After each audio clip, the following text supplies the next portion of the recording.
જય શ્રી કૃષ્ણ.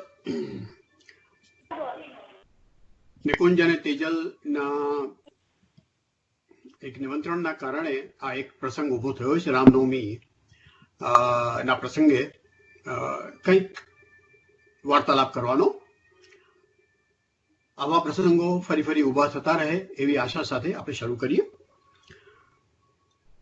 પ્રશ્ન થાય કે આપણે તો વૈષ્ણવ, ભગવાન કૃષ્ણના ભક્ત, તો પછી ભગવાન રામનો જન્મદિવસ કેમ ઉજવીએ?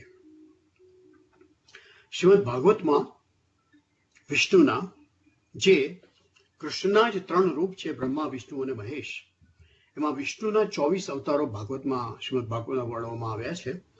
એમાંથી મુખ્ય 10 અવતાર છે: મત્સ્ય, કુર્મ, વરાહ, નૃસિંહ, વામન, પરશુરામ, રામ, કૃષ્ણ, બલરામ અથવા બુદ્ધ અને કલ્કી, જે હવે ક્યારેક કલયુગમાં એ અવતાર પ્રગટ થશે.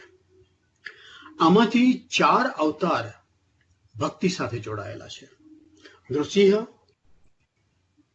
વામન, રામ અને કૃષ્ણ. આ 4 અવતારો ભક્તિ સાથે જોડાયેલા છે. વાર્તાઓ તો બધાને ખબર હશે જ. નૃસિંહ અને પ્રહલાદ, વામન અને બલિરાજા, રામ અને હનુમાન, અને કૃષ્ણના તો ઘણા બધા ભક્તો છે. ગોપીઓ ડેફિનેટલી એ ભક્તોના શિરોમણી કહી શકાય, ગિરિરાજજી વગેરે. વર્ષની શરૂઆત કરીએ ત્યારથી ચૈત્ર સુદ નોમના દિવસે રામનવમીની ઉજવણી થાય. વૈશાખ સુદ 14 નૃસિંહ 14 ઋષિ જયંતિ, શ્રાવણ વદ 8મ કૃષ્ણ જન્માષ્ટમી, ભાદરવા સુદ 12 એ વામન દ્વાદશી. આવી રીતે 4 જયંતિ અને આપણી જે એકાદશી છે, એ બધી એકાદશી આટલા આપણે ત્યાં વ્રત કરવાનો પુષ્ટિ માર્ગમાં એક પરંપરા છે. પુષ્ટિપતિ માર્ગમાં રામનવમીના દિવસે દરેક ગૃહની, 7 ગૃહ છે અને પ્રધાન ગૃહના દ્વારાનું, દરેક ગૃહની સેવા પ્રણાલી થોડી ઘણી અલગ પડતી હોય છે, જે ઘણા બધા ઉત્સવમાં અને સામાન્ય રીતે પણ અલગ પડતી હોય છે. એના લીધે ઘણું બધું મૂંઝવણો પણ ઊભી થતી હોય છે. આપણે અત્યારે અહીંયા નાથદ્વારા પુષ્ટિ સેવા પ્રણાલીની વાત કરીએ. આજના દિવસની સવારે શ્રીજીના મંગળા દર્શન બાદ અભ્યંગ થાય. અભ્યંગ એટલે શ્રીજીના સ્વરૂપને ફૂલેલ, જે ચમેલીનું તેલ અને બીજા બધા સુગંધિત દ્રવ્યો નાખીને બનાવવામાં આવેલું હોય, એ ફૂલેલ તેલથી માલિશ થાય. પછી આમળાનો માવો, એનાથી પણ માલિશ થાય. પછી જલથી સ્નાન થાય. પછી ચંદનનો લેપ થાય અને ત્યારબાદ જલથી ફરી એક વખત સ્નાન થાય. આ આખો અભ્યંગનો પ્રકાર. ત્યારબાદ શૃંગાર. શૃંગારમાં રામ એ કૃષ્ણનું, પરબ્રહ્મનું, પરમાત્માનું, એને કહીએ તો હાસ્ય સ્વરૂપ. જેમ શ્રી મહાપ્રભુજી એ એમનું મુખારવિંદ સ્વરૂપ કહેવાય, એવી રીતે રામ એ એમનું હાસ્ય સ્વરૂપ. અને હાસ્યને સાથે શ્વેત વર્ણ, એટલે બીજું બધું આજુબાજુ જે કંઈ સજાવટ હોય એ બધી શ્વેત સજાવટ હોય. શૃંગાર ચંપાઈ રંગના, પીળો સફેદ કલરનો, હીરા માણેક એના વસ્ત્ર હોય, હીરા માણેક પન્ના સોનાના આભૂષણ હોય. રાજભોગ દર્શન રામનવમીના દિવસે નાથદ્વારામાં બે વાર થાય. પ્રથમ દર્શન વખતે બાલકૃષ્ણલાલજીને પંચામૃત સ્નાન થાય. દૂધ, દહીં, ઘી, મિશ્રીનો પાવડર, મધ અને પછી દૂધ અને જલથી. ઉત્સવ ભોગ ત્યારબાદ આવે, પ્રથમ રાજભોગના દર્શન પછી. ત્યાર પછી બીજા દર્શન થાય રાજભોગના, એમાં આરતી થાય. આવી રીતે રામનવમીના દિવસે 2 વખત રાજભોગ દર્શન થાય નાથદ્વારામાં, નાથદ્વારાની પ્રણાલી મુજબ. શયન દર્શન એકચ્યુઅલી ગુડી પડવાથી, એટલે રામનવમીના આગલા દિવસથી, ચૈત્ર સુદ 1મથી શયન દર્શન ભીતરમાં થાય. ચૈત્ર સુદ 1મથી માંડીને આસો માસની નવરાત્રિના 9મા દિવસ સુધી શયન દર્શન નાથદ્વારામાં શ્રીનાથજીના મંદિરમાં ભીતરમાં થાય. વૈષ્ણવોને એનો લાભ ન મળે, કારણ કે એમ છે કે એ દિવસો દરમિયાન, આ દિવસો દરમિયાન શ્રીજી બાવા વ્રજમાં રાતવાસો કરે છે. ગિરિરાજજી ઉપર જે શ્રીનાથજીનું મંદિર છે, ત્યાં શયનના દર્શન થતા હોય છે. શ્રી રામ ભગવાન અને પુષ્ટિભક્તિ માર્ગ સાથે સંલગ્ન એક બીજી એક રસિક વાત છે. પુષ્ટિ ભક્તિ માર્ગના અષ્ટસખા ભક્ત કવિ નંદદાસજી, એમના મોટા ભાઈ તુલસીદાસજી રામ ભક્ત અને રામચરિત માનસના કવિ. એ તુલસીદાસ એ રામ ભક્ત હતા. એમના નાના ભાઈ નંદદાસજી એક કૃષ્ણ ભક્ત. એક વખતે તુલસીદાસજી નંદદાસજીને મળવા માટે ગોકુળ આવ્યા. ત્યાંથી પછી ગિરિરાજજી ઉપર શ્રીનાથજીના દર્શન કરવા માટે નંદદાસજી એમને લઈ આવ્યા કે ચાલો અમારા ઠાકોરજીના દર્શન કરો. તુલસીદાસજી પધાર્યા, દર્શન કર્યા. શ્રી ગોવર્ધનજીના અદ્ભુત મનમોહક રૂપથી મોહિત પણ થયા. પરંતુ એમણે ગાયું કે કહા કહો છબી આજ કી ભલે બને હો નાથ, તુલસી મસ્તક તબ નમે ધનુષ્ય બાન લેહુ હાથ. તુલસીદાસજીની આમાં રામ પ્રત્યેની અનન્ય ભક્તિના દર્શન થાય છે. શ્રીનાથજી તરફનો કોઈ અનાદર નથી આની અંદર. એક અનન્ય આશ્રય હતો એમને રામનો. જેવી રીતે નંદદાસજીને શ્રીનાથજીનો અનન્ય આશ્રય હતો, એવી રીતે તુલસીદાસજીને રામનો અનન્ય આશ્રય હતો. અને આ અનન્ય આશ્રયને માન આપીને, એનો સત્કાર કરીને, એનું સન્માન કરીને શ્રીજી બાવાએ એમ તુલસીદાસજી માટે રામચંદ્રજીનું રૂપ ધરી, ધનુષ બાણ ધારણ કરી એમને દર્શન આપ્યા. અને તુલસીદાસે ઘણા જ માનથી, ઘણા જ ભાવથી, ઘણા જ પ્રેમથી નમન કર્યા, દંડવત કર્યા. અનન્યતાનો આ એક બહુ જ્વલંત જેને ઉદાહરણ કહી શકાય. હવે થોડીક વાત આપણે રામ અને રામાયણ વિશે વાતો પણ કરીએ. રામાયણ એટલે રામનું અયન. અયન એટલે ગતિ, માર્ગ. રામાયણ એટલે રામનો ગતિપથ, રામનો જીવન માર્ગ, બેઝિકલી રામની જીવન કથા. રામાયણ જેને ઓરિજિનલ કહી શકાય એ વાલ્મીકીએ લખ્યું હતું. મહર્ષિ વાલ્મીકીએ લખ્યું હતું. ઋષિ વાલ્મીકીએ કેટલા વર્ષો પહેલા લખ્યું હતું એના વિશે પંડિતો ઘણા બધા વાદ વિવાદ કરે છે.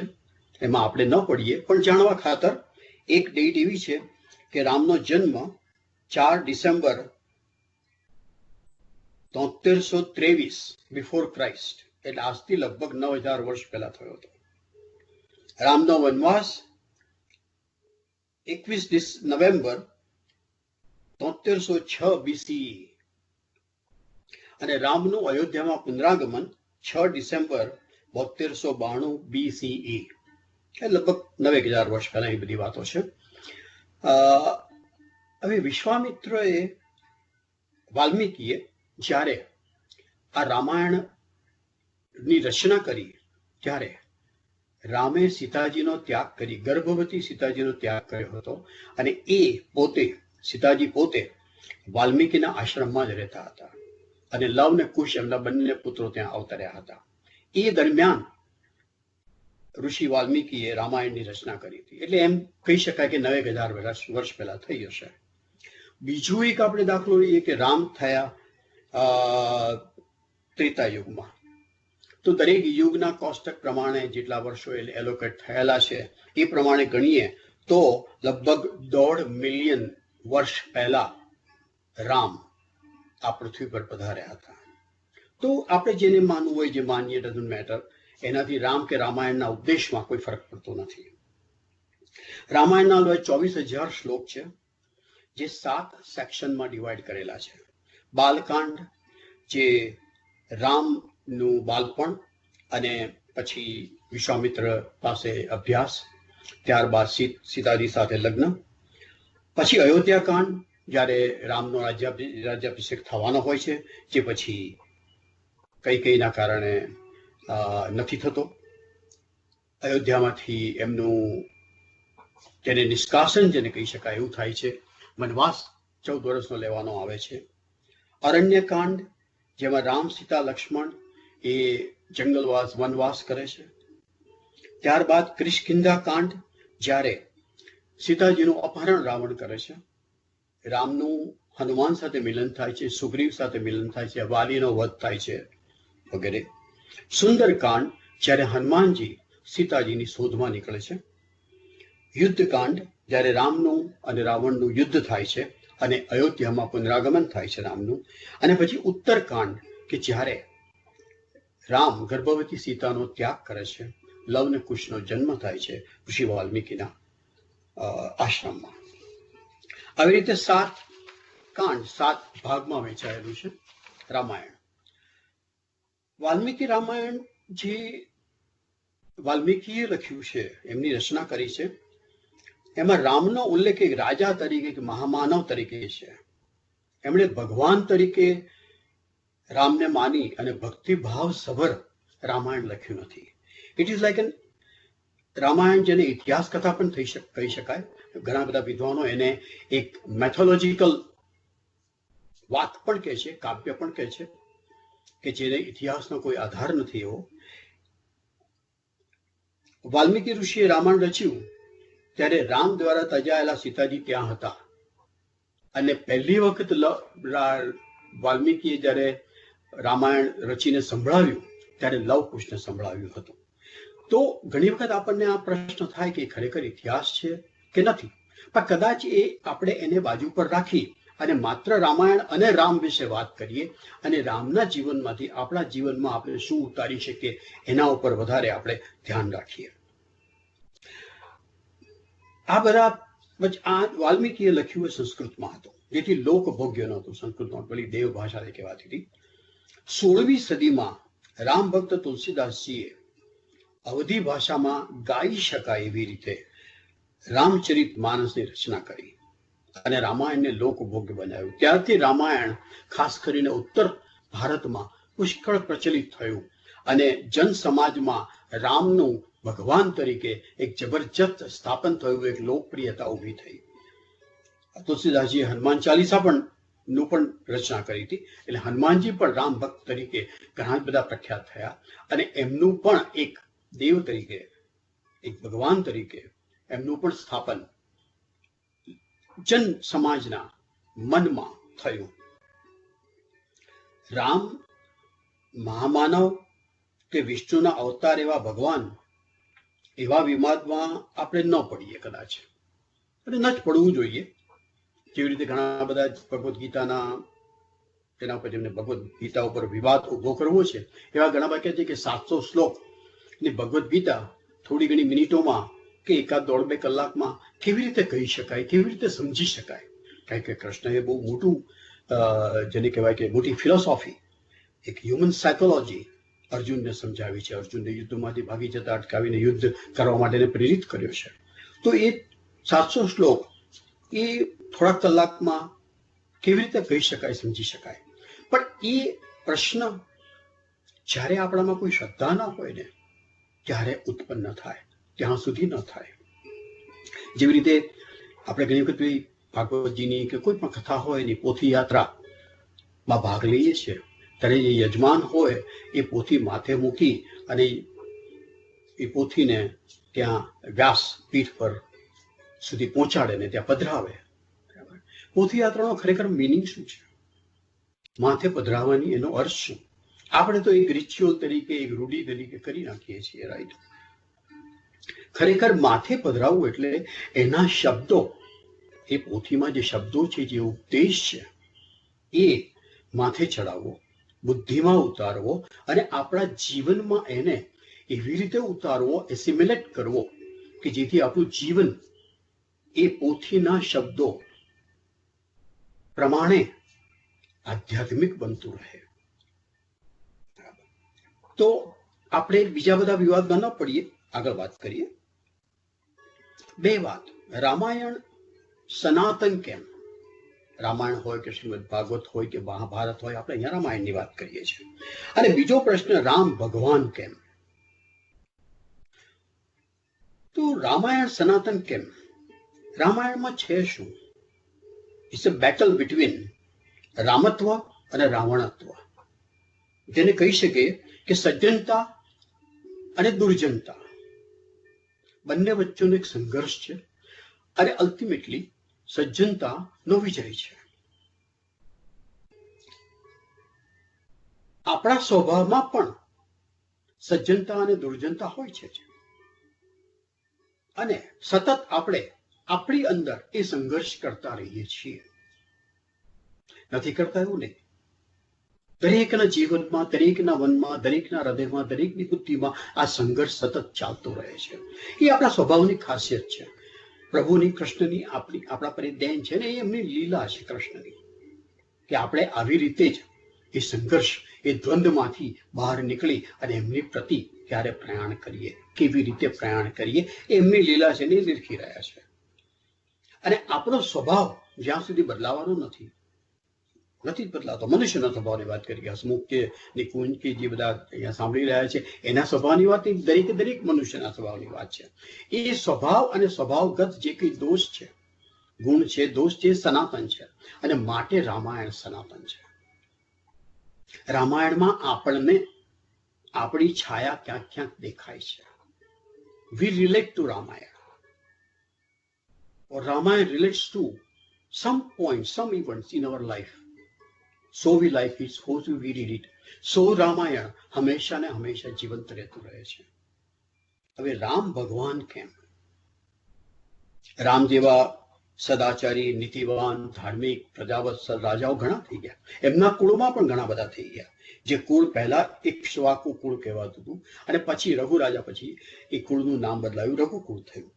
એમના જ કુળમાં ગણો તો હરિશ્ચંદ્ર જે સત્યવાદી હતા, ભાગીરથ જે ગંગાજીને શિવજીની મદદથી પૃથ્વી પર એમનું અવતરણ કરાવી લાવ્યા, અમરીશ રાજા જેની વૈષ્ણવે વાર્તાઓ વાંચી જશે, રઘુ રાજા જેનાથી રઘુકુળ પડ્યું જે સત્યવાદી હતા, દશરથ રામના પિતા, બધા જ ઉત્તમ રાજાઓ હતા. છતાંય રામ કેમ આટલા બધા લોકપ્રિય અને રામ જ કેમ ભગવાન, બીજા બધા કેમ ન પૂજાણા? રામ પૂજાય તો રામત્વના કારણે. તો આ રામત્વ શું છે? રામનું સત્વ શું છે? રામને સમજવા હોય તો રામનું સત્વ સમજવું પડે. રામ શું હતા? શા માટે લોકો એને પૂજે છે, આપણે એને પૂજીએ છીએ?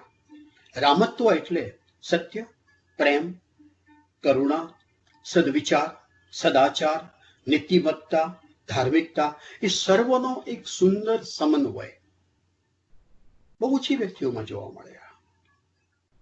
સમત્વ એટલે સ્થિત પ્રજ્ઞતા.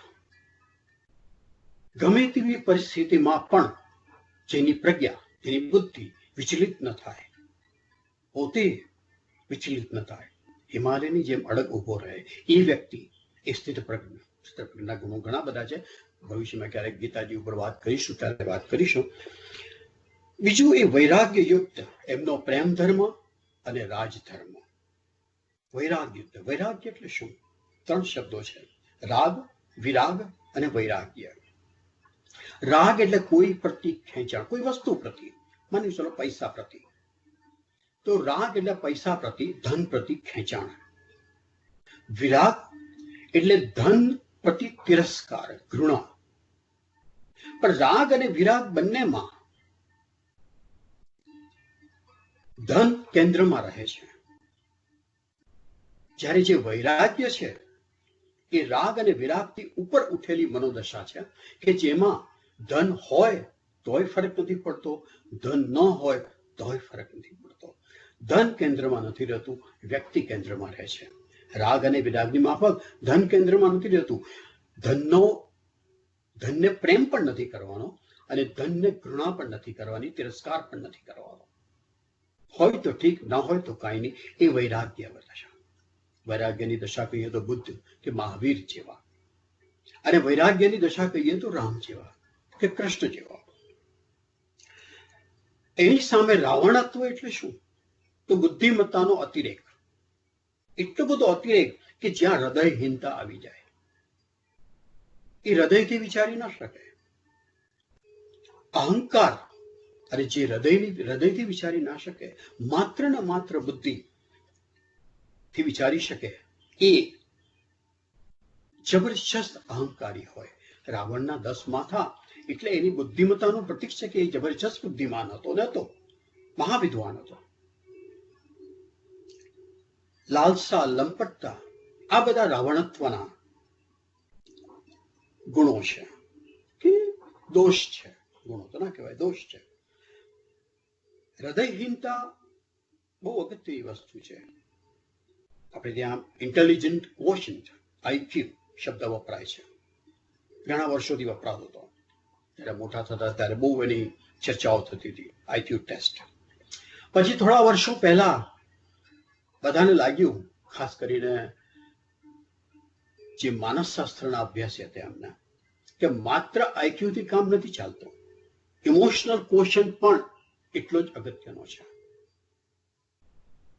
ઇમોશનલ ક્વોશન્ટ EQ,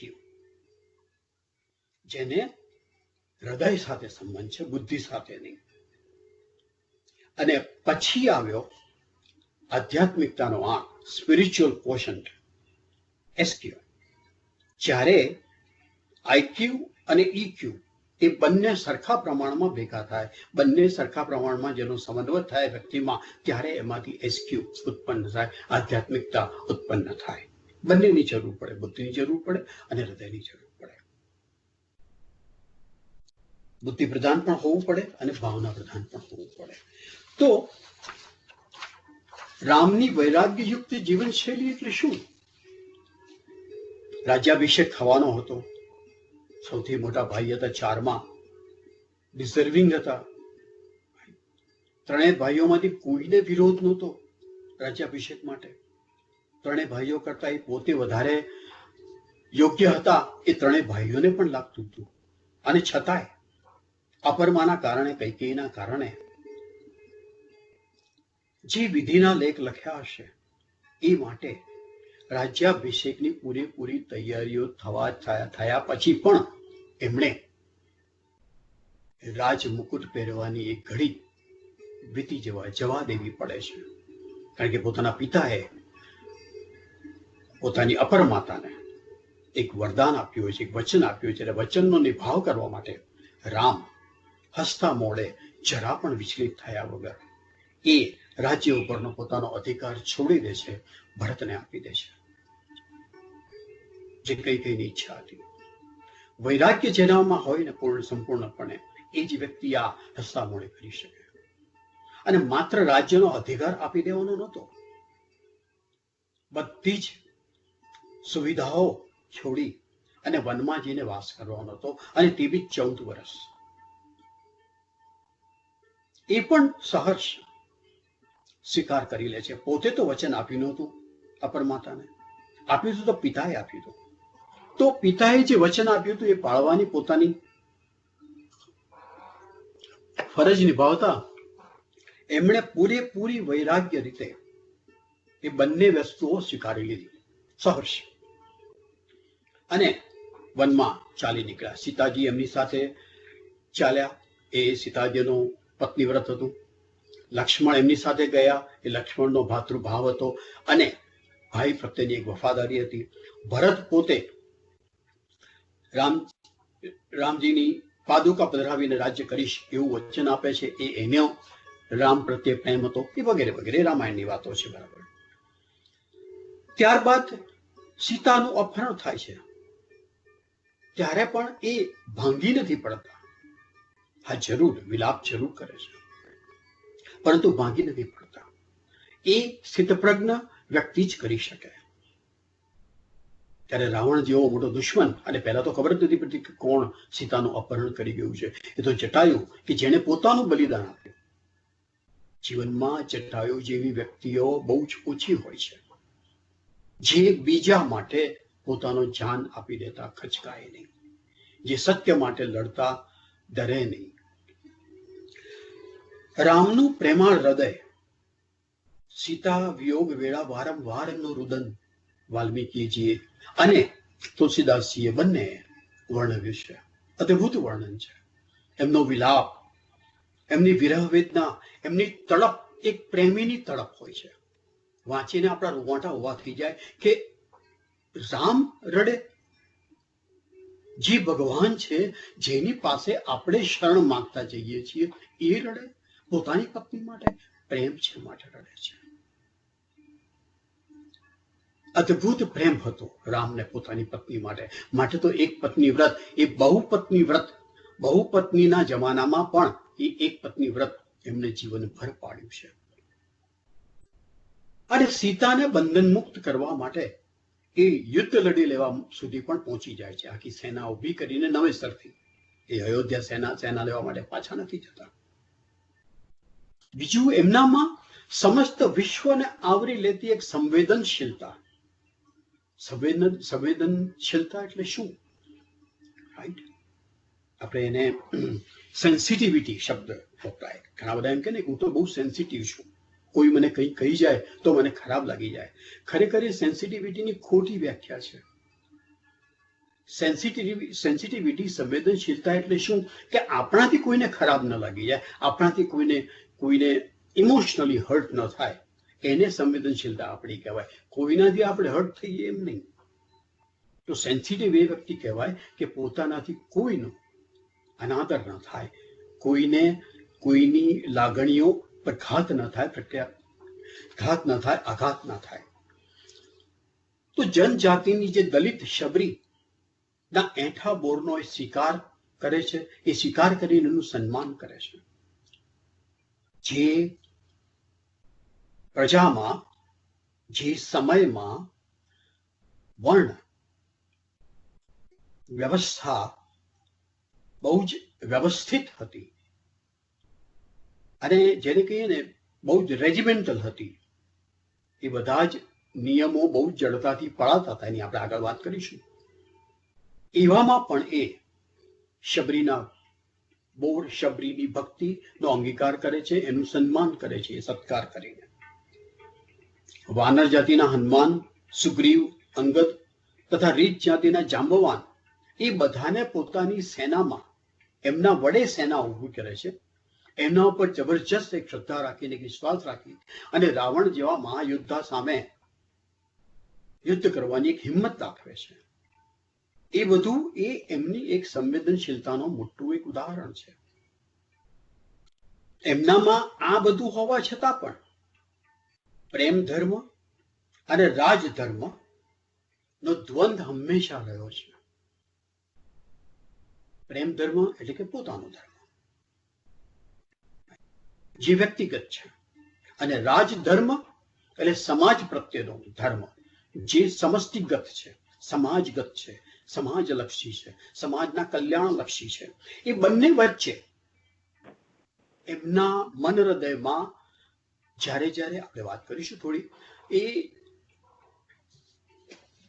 દ્વંદ હંમેશા ચાલતું રહ્યું છે. અને એમાં હંમેશા રાજા રામે, ભગવાન રામે રાજધર્મની જ પસંદગી કરી છે, પ્રેમ ધર્મની નહીં. સીતાની અગ્નિ પરીક્ષા, લોકનિંદાનો સ્વીકાર, સીતાનો ત્યાગ અને ફરી પાછો લોકનિંદાનો સ્વીકાર અને સીતાનો ધરતીનો સમાવેશ, આ બધા પ્રસંગો છે કદાચ આપણી બુદ્ધિમાં, આપણા હૃદયમાં ન ઉતરે, પરંતુ રામે આ બધા પ્રસંગો વખતે પ્રેમ ધર્મ જે વ્યક્તિગત છે એને છોડીને, એને દબાવીને રાજધર્મ જે સમષ્ટિગત છે એને પ્રાધાન્ય આપ્યું છે, એને મુખ્ય બનાવ્યો છે. કારણ કે એમણે રામ રાજ્યની સ્થાપના કરી હતી. એ જીવ્યા છે, લોકો માટે જીવ્યા છે. એટલે કે જે ત્યાગી હોય, જે વૈરાગી હોય, જે પ્રેમાળ હોય, જે સંવેદનશીલ હોય, જે વ્યક્તિગત કરતા સમષ્ટિગત વધુ હોય, એ જ પૂજાય ભગવાન તરીકે. હા, એક તકલીફ આપણને થાય છે, આપણને એટલે ઘણા બધાને, આપણને પણ થઈ શકે. આપણે કોઈકને ભગવાન તરીકે જ્યારે પૂજીએ ને, ત્યારે પછી એક છટકબારી પણ ગોતી લઈએ છીએ કે ના, રામના જેવા તો આપણાથી ના થવાય. એ તો રામ અને આપણે તો માટીના પૂતળા, આપણે તો રાખના રમકડા. કેવી રીતે એમના જેવા થવાય? એ તો ભગવાન છે. ના, આપણાથી થઈ શકાય. રામના જીવનમાંથી પ્રેરણા લઈ અને રામના જેવા થઈ શકાય, જરૂર. રામના જીવનના જે ગુણોની આપણે હમણાં વાત કરી, એ ગુણો આપણે આપણામાં વિકસાવી શકાય. આપણે ભગવાન નથી બનવાનું, પરંતુ આપણે આપણા જીવનમાં આધ્યાત્મિકતા તરફ આગળ વધવાનું છે. તો પછી રામમાં જે ગુણો હતા, એ બધા ગુણો આપણે બની શકે એટલા અને બની શકે એટલા લેવલ સુધી, એટલી ઇન્ટેન્સિટી સુધી આપણામાં વિકસાવવા જોઈએ. એ જ આપણી રામાયણ થઈ શકે, આપણા જીવનનો પથ એ થઈ શકે, આધ્યાત્મિક પથ એ થઈ શકે. રામના જીવનમાં આ બધી વાતો તો સુંદર છે, પણ રામાયણ જ્યારે વાંચીએ ત્યારે રામના જીવનના જે થોડાક પ્રસંગો છે એના માટે આજના સમયના સંદર્ભમાં પ્રશ્નો જરૂર ઉઠે. અને ત્યારે એમ થાય કે રામે આમ કેમ કર્યું હશે? વાય? એક તો વાલીનો વધ, સુગ્રીવનો ભાઈ, મોટો ભાઈ વાલી, હું વાર્તા નથી કહેતો, પણ રામ અને હનુમાનનું જ્યારે મિલન થાય છે ત્યારે સુગ્રીવ વાલીથી દૂર ભાગી અને એક ઠેકાણે છુપાયો હોય છે મતંગ વનમાં. ત્યારે રામ ત્યાં આવે છે, ત્યારે હનુમાન સાથે મુલાકાત થાય છે, સુગ્રીવ સાથે મુલાકાત થાય છે. રામને લાગે છે કે સુગ્રીવ સીતાની શોધમાં અને એમની વાનર સેના મને કામ લાગશે, કે અમે બે ભાઈઓ કેટલે પહોંચી વળવાના અલગ અલગ દિશામાં. ત્યારે સુગ્રીવ કહે છે કે વાલી ને તમે હરાવો, તમે એનો નાશ કરો. તો ગોઠવાય છે તો સુગ્રીવ ને વાલી બંને યુદ્ધ કરે છે અને રામ છુપાઈને વાલીનો વધ કરે છે. મરતા મરતા વાલી એમને પૂછે છે કે તમે તો મહાન છો, વિષ્ણુના અવતાર છો, સદાચારી છો, નીતિમાન છો, શા માટે અનીતિથી મારો વધ કર્યો? અહીંયા વધ શબ્દ બહુ અગત્યનો છે. વધ આતતાઈનો હોય, વધ દુષ્ટતાનો હોય, માટે વધ શબ્દ વપરાય છે. મારી નાખો શબ્દ નથી વપરાતો, ખૂન શબ્દ નથી વપરાતો. વધ શબ્દનું કોઈ કદાચ અંગ્રેજી છે નહીં. તો રામ એને કહે છે કે જો તે અનીતિ ઘણી બધી આચરી હતી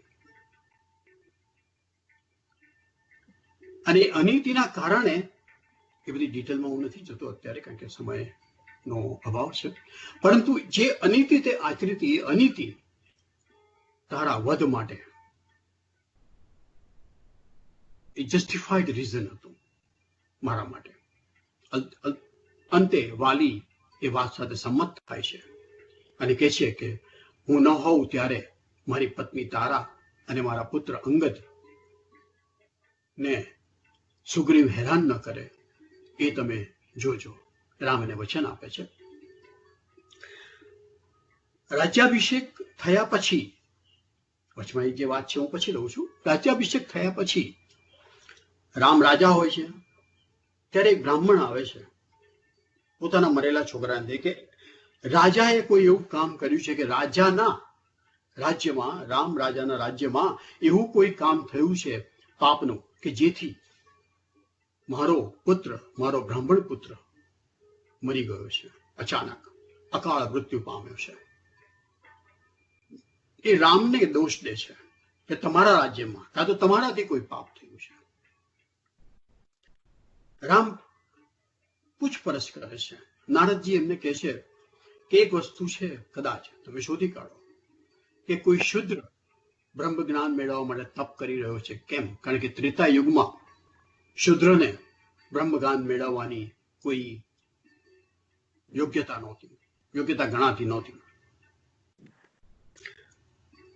તો રામ શોધી કાઢે છે એક શુદ્ર શંબુક કરીને, એ ઊંધા માથે લટકીને તપ કરતો હોય છે અને એના તપના કારણે એમ કે આ બ્રાહ્મણ પુત્ર મરી ગયો હોય છે. રામ એ શંબુકનો વધ કરે છે અને બ્રાહ્મણ પુત્ર સજીવન થાય છે. આ વાત કદાચ આપણી બુદ્ધિમાં ઉતરે એવી નથી જ, અને છતાંય રામાયણમાં છે. તો આપણી ફરી કદી વાર હું જરા વધારે રિસર્ચ કરી અને શોધીશ કે શા માટે રામે આ કાર્ય કર્યું હશે, આ વધ કેમ કર્યો હશે. પણ ત્રીજી જે વાત છે જે મારા હિસાબે બહુ અગત્યની છે, સીતાની અગ્નિ પરીક્ષા પહેલી, જ્યારે રાવણ હણાય છે, લંકા જીતાય છે, ત્યારે રામ આગળ સીતા ઉપસ્થિત થાય છે, ત્યારે રામ જે સીતા માટે એમણે આટલો બધો વિલાપ કર્યો છે, આટલો બધો વિરહ સહન કર્યો છે, આટલા બધા આંસુ પાડ્યા છે, આટલું મહાન ભીષણ યુદ્ધ કર્યું છે, પણ એ વખતે સીતાનો તિરસ્કાર કરે છે, એને કડવા વેણ સંભળાવે છે કે તું પરપુરુષના ખોળામાં બેસીને આવી હતી. રાવણ જ્યારે સીતાજીને કિડનેપ કરી જાય છે, અપહરણ કરી જાય છે, ત્યારે વિમાનમાં સીતાજીને પોતાના ખોળામાં બેસાડે છે. સીતાજી કહે છે કે મારા મનમાં તો તમે જ હતા, કોઈ મારા શરીર સાથે કંઈ કરે તો હું શું કરી શકું એમાં? તો નહીં, તારે જવું હોય તો તું આની સાથે રહેવા જા, ને તું આની સાથે રહેવા જા, વિભીષણ સાથે જા, કે સુગ્રીવ સાથે જા, કે લક્ષ્મણ સાથે જા, મારી સાથે નહીં. અને જો મારી સાથે આવવું હોય તો તારે તારી પવિત્રતાની પરીક્ષા આપવી પડશે, અગ્નિ પરીક્ષા. સીતાજી અગ્નિદેવને વિનંતી કરે છે. બધા દેવો જ્યારે રામને સમજાવે છે કે તમે તો વિષ્ણુનો અવતાર છો, સીતાજી પવિત્ર છે, બીજા બધા જ આજુબાજુમાં હનુમાનજી હોય, સુગ્રીવ હોય, અંગદ હોય, લક્ષ્મણ હોય, બધા જ સ્તબ્ધ થયેલા છે. તો રામ જવાબ આપે છે દેવોને, આત્માનમ માનુષમ રામમ દશરથ આત્મજમ સોહમ યશ્ય યતશ્વાહમ ભગવાન સ્તદ બ્રવિતુ મે. ભગવાન, હું તો મારી જાતને મનુષ્ય અને દશરથ પુત્ર રામ માનું છું. હું જે છું અને જ્યાંથી આવું છું તે બધું આપ જ મને કહો. રામ પોતાની વાતને વળગી રહે છે. આખરે સીતા અગ્નિ પરીક્ષા આપવી જ પડે છે. હેમખેમ પાર ઉતરે જ છે, સવાલ જ નથી. સીતા પવિત્ર હતા જ. ત્યારબાદ રામ કહે છે કે આ સમાજના હિતમાં અગ્નિ પરીક્ષા આવશ્યક હતી. મને તારી તરફ કોઈ જ રોષ નહોતો. મને ખબર છે કે તું, તારા મનમાં મારા સિવાય, તારા હૃદયમાં મારા સિવાય કોઈ હતું જ નહીં. શરીર તો તુચ્છ છે, કોઈ એને અડે એ થઈ તારે મન કે હૃદયમાં મારી તરફની લાગણીઓ, મારા તરફની પ્રેમની લાગણીઓ, મારા તરફની વફાદારી ઓછી ક્યારેય થવાની નહોતી અને ક્યારેય થઈ નથી, હું જાણું છું. પણ લોક માટે, સમાજ માટે, સમાજના હિત માટે મારે આ પરીક્ષા તારી લેવાની જ હતી. બીજી એક વાત જે જસ્ટિફિકેશન માટે કદાચ આપવામાં આવે છે, સાચી ખોટી ખબર નહીં, મારે એની થોડી તપાસ કરવી પડશે, પણ કે સીતાનું જે અગ્નિ સ્વરૂપ હતું, રાવણ એનું અપહરણ કરી જાય છે, સીતાનું નહીં. અને એ અગ્નિ સ્વરૂપને એ સ્પર્શી જ નથી શકતો. અને જ્યારે સીતા અગ્નિમાં પ્રવેશે છે લંકા વિજય પછી, ત્યારે એ અગ્નિ સ્વરૂપ અગ્નિમાં સમી જાય છે અને સીતા, જે રામની સીતાજી સાથે રહ્યા હતા, એ બહાર આવે છે. એક એક્સપ્લેનેશન થયું, એક સમજણ થઈ. સ્વીકારી ન સ્વીકારી એ આપણા ઉપર આધાર છે. પછી અયોધ્યામાં આગમન થાય છે, બધા જ આવે છે, આનંદ ઉત્સવ થાય છે, રાજ્યાભિષેક થાય છે, રાજા બને છે. ફરી પાછી લોકનિંદા શરૂ થાય છે. પેલો ધોબીનો કિસ્સો છે કે ધોબી પોતાની પત્નીને કહે છે કે તું બહાર રહી આવી છે, તું કઈ, હું કઈ રામ નથી કે તને રાખવું એમ. ત્યારે ફરતી ફરતી વાત રામ પાસે જાય છે, ત્યારે ગર્ભવતી સીતાનો ત્યાગ કરે છે. અને ત્યાગની જે કથા છે ને, એ ખરેખર આપણી આંખમાં આંસુ લાવી દે એવી છે. સીતાજીને એક ઈચ્છા હોય છે કે આશ્રમ જોવો છે, વાલ્મીકી ઋષિનો કોઈ પણ એક આશ્રમ તમસા નદીના કિનારે નજીકમાં હોય છે. તો લક્ષ્મણ એમને લઈ જવાના હોય છે. લક્ષ્મણને કહેવામાં આવે છે કે સીતાજીને તારે ત્યાં જ મૂકી જવાનું છે, વાલ્મીકી ઋષિના આશ્રમમાં. લક્ષ્મણે કહીશું, સીતાજીને ખબર નથી. સીતાજી તો ઋષિ પત્નીઓ માટે બધા આભૂષણો ને બધા વસ્ત્રો લઈને નીકળે છે, ને બધું જાત જાતની ભેટ સોગાદ લઈને નીકળે છે. છેક છેલ્લે સુધી સીતાજીને ખબર નથી. લક્ષ્મણ ત્યારે તૂટી પડે છે, ભાંગી પડે છે, રડે છે. ત્યારે સીતાજીને ખબર પડે છે કે રામે મારો ત્યાગ કર્યો છે. રામ એને કહેતા પણ નથી કે હું તારો ત્યાગ કરું છું. રામને આના માટે ક્ષમા આપવી ન આપવી એ કોણ નક્કી કરે? એ શા માટે એમણે કર્યું? પણ જેમ કહ્યું એમ એમણે પ્રેમ ધર્મ અને રાજધર્મ બંનેના પોતાના અંદર મન હૃદયના દ્વંદ્વમાં એમણે હંમેશા રાજધર્મને પ્રાધાન્ય આપ્યું હતું, પ્રેમ ધર્મને નહીં. પોતાને વ્યક્તિગત જે કંઈ લાગણીઓ હતી, જે કંઈ ભાવનાઓ હતી, વિચારો હતા, એને એમણે હંમેશા દબાવી રાખ્યા હતા. અને તો જ વ્યક્તિ મહાન થઈ શકે, બાકી ન થઈ શકે. તો જ વ્યક્તિ પૂજાય, બાકી ન પૂજાય. ફરી છેલ્લે અશ્વમેઘ યજ્ઞ સમયે જ્યારે રામને ખબર પડે છે કે સીતા છે, લવકુશ એમના દીકરાઓ છે, ત્યારે સીતાને પધરાવવામાં આવે છે, કારણ કે યજ્ઞ વખતે સજોડે બેસવાનું હોય. ત્યારે પણ રામ વાલ્મીકી જેવા ઋષિ પોતે કે છે કે હું હંમેશા સત્યનો પૂજારી રહ્યો છું, એ ખાતરી આપે છે કે સીતા પવિત્ર છે, આ બાળકો તમારા જ છે. અને છતાંય રામ કહે છે કે નહીં સીતા, તારે પરીક્ષા આપવી પડશે ફરી એકવાર. ત્યારે સીતા ધરતી માતાને વિનંતી કરે છે કે હું તારી પુત્રી છું, તું મને મારામાં સમાવી લે. અને ત્યારે ધરતી ફાટે છે, અંદરથી એક સિંહાસન બહાર આવે છે જેમાં ધરતી માતા હોય છે. એ પોતાની ગોદમાં સીતા માતાને લઈ અને ધરતીમાં સમાઈ જાય છે. આખી સૃષ્ટિ જોતી રહે છે. રામની આંખમાં પણ આંસુ હોય છે, પરંતુ એ પોતાનો રાજધર્મ ચૂકતા નથી. ત્યાર પછી અશ્વમેઘ યજ્ઞ તો થાય છે. સીતાજીની સોનાની મૂર્તિ બાજુમાં બેસાડી અને યજ્ઞ સંપન્ન થાય છે. રામ સીતા સાથે આ કરી શકે, કૃષ્ણ કરે કે નહીં એ પ્રશ્ન છે. એની વાતો આપણે ફરી કોઈ વખત કરીશું. પરંતુ કૃષ્ણના દ્રૌપદી સાથેના જે સંબંધો છે, કૃષ્ણ હંમેશા દ્રૌપદીને સખી કહેતા હતા. એ સંબંધો ઉપર લાંછન લગાવવાનું કામ ઢગલાબંધ લોકોએ મહાભારતમાં કર્યું છે. દુર્યોધનને બધા તો કરે, એના સિવાય પણ. અને છતાંય કૃષ્ણ કે દ્રૌપદી બેમાંથી એકેય વિચલિત થયા નથી. અને કૃષ્ણએ નથી દ્રૌપદીનો ત્યાગ કર્યો, દ્રૌપદીએ નથી કૃષ્ણનો ત્યાગ કર્યો. એ એમનું જે સખા કે સખીપણું હંમેશા જળવાઈ રહ્યું છે, એ કૃષ્ણ લીલા છે. ત્યારે આ રામ ચરિત્ર છે. રામચરિત્ર કહેવાય, કૃષ્ણ લીલા કહેવાય. રામ એટલે જ મર્યાદા પુરુષોત્તમ છે, જેમણે સમાજની મર્યાદા પોતે સ્વીકારી લીધી હતી. કૃષ્ણ પૂર્ણ પુરુષોત્તમ છે. કૃષ્ણએ સમાજની મર્યાદા ક્યારેય સ્વીકારી નથી. જીવનમાં ઘણા બધા છળ કપટ એમણે કર્યા છે, કારણ કે એમને ધર્મનું સંસ્થાપન ફરી એક વખત સ્થાપન કરવું હતું. માટે કૃષ્ણ વિશેની વાતો ફરી કદી ક્યારેક મારા વાર્તાલાપને વિરામ આપું છું, અને આપણે ફરીથી જરૂર મળીશું. અને વિરમું એ પહેલા એક નાની સરખી વાત, એક જાહેરાત. લગભગ છેલ્લા 1.5 વર્ષથી હું એક એપ પર કામ કરી રહ્યો હતો. તેનું ટેકનિકલ કામ પહેલા અમદાવાદમાં થઈ રહ્યું છે. આઈ વૈષ્ણવ એ એપનું નામ.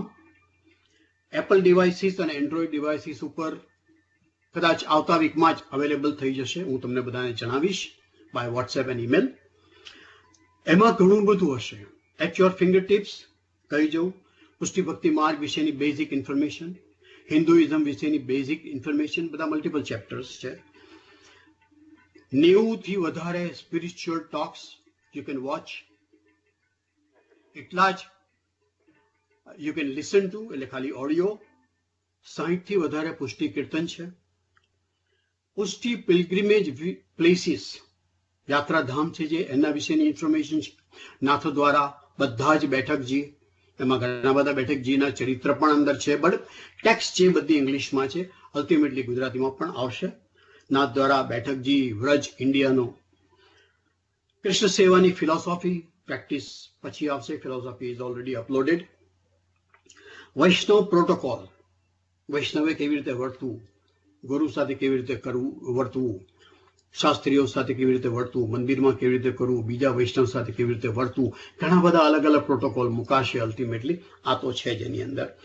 વૈષ્ણવ રેસિપીસ ઘણી બધી, હમણાં તો ખાલી સ્વીટની રેસીપી છે, અલ્ટિમેટલી ઘણી બધી એડ થશે.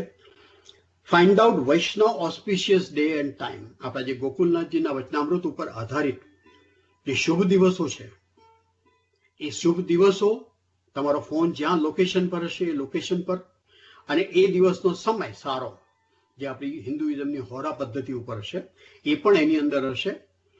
પછી એકાદશી અને જયંતિ, એના you can set the reminder for yourself and you can send out the greetings. Similarly, Pushti Utsav, set the reminders and send the greetings. અને એકાદશી અને જયંતિ અને પુષ્ટિ ઉત્સવ વિશે લખાણ એ બધું જ એની અંદર અલ્ટિમેટલી આવશે e-books and e-magazine. So there will be a lot of information will be available through iVaishnav app on your fingertips. Jai Shri Krishna.